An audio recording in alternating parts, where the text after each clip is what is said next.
Bonjour mon ami. Tu sais, même moi, le gorille philosophe, je me suis déjà emporté. J'ai déjà crié, frappé du poing, regretté mes mots. Parce que personne n'est au-dessus de ses émotions. Même quand tu passes ta vie à prêcher la paix, il suffit parfois d'une étincelle pour rallumer le feu. La vraie différence, c'est ce que tu fais après l'incendie. Il est des jours où, malgré toute la patience du monde, quelque chose se fissure en nous. Une parole, un geste, et notre calme s'effondre. Mais ce n'est pas une faiblesse, c'est juste la preuve qu'on est vivant. Sénèque disait « Aucun homme n'est exempt de colère. Le sage lui-même sentira son premier mouvement, mais il ne s'y livrera pas. » Oui, même le sage ressent la tempête. Mais la sagesse, c'est de ne pas la nourrir. Dans le zen, on dit que la colère est comme une cloche qui sonne dans ton cœur. Elle ne veut pas te détruire, elle veut te réveiller. Elle murmure « Regarde-moi ». Quelque chose en toi souffre encore. Et si tu l'écoutes sans la juger, elle finit par se taire.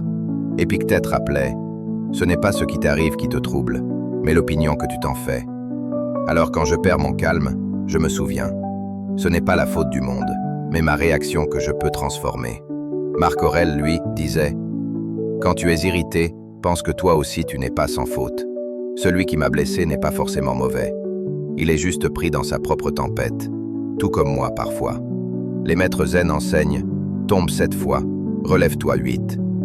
Chaque colère, chaque mot de trop, c'est un retour sur le chemin.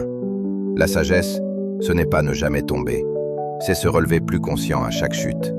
Alors oui, il m'arrive encore de rugir. Mais ce rugissement ne me définit pas.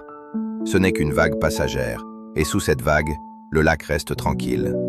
Un maître zen disait « Même la boue du lac, quand elle se dépose, laisse remonter la pureté de l'eau. Alors laisse la boue retomber. Respire. Pardonne-toi. La clarté n'est jamais perdue.